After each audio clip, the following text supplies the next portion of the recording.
રાજકોટમાં car park કરવા જેવી મામલે દાદાગીરી કર્યાનો ડ્રાઈવરનો આરોપ. કારના ડ્રાઈવરે મનપાના સાઇન બોર્ડને તોડવાનો પ્રયાસ કર્યો. XMLA લખેલી આ કાર હતી જેને ડ્રાઈવરે આ કરતૂત કરી. ડ્રાઈવરનો વિડીયો વાયરલ થતાં વિવાદ વધ્યો.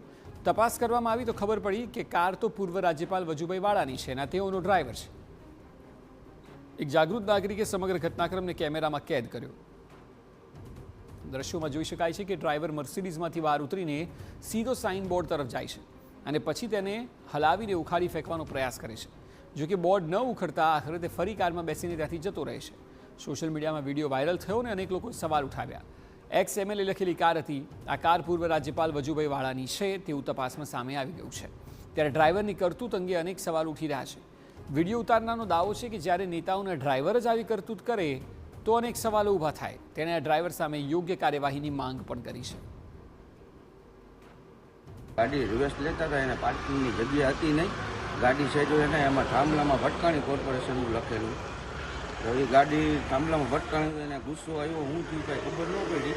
MLA લખેલી ગાડી હતી. ગાડીમાંથી ભાઈ ઉતરા અને આખું બોર્ડ તોડવા માંડ્યા. હેતુ શું હતો તમારો વિડીયો ઉતારવાનો? કાંઈ નહીં, કોર્પોરેશનની જગ્યામાં કોર્પોરેશનનું નુકસાની કરતા હતા ને MLA લખેલી ગાડી હોય ને જો આવું કરતા હોય બરોબર તો એ વ્યાજબી ન કહેવાય ને.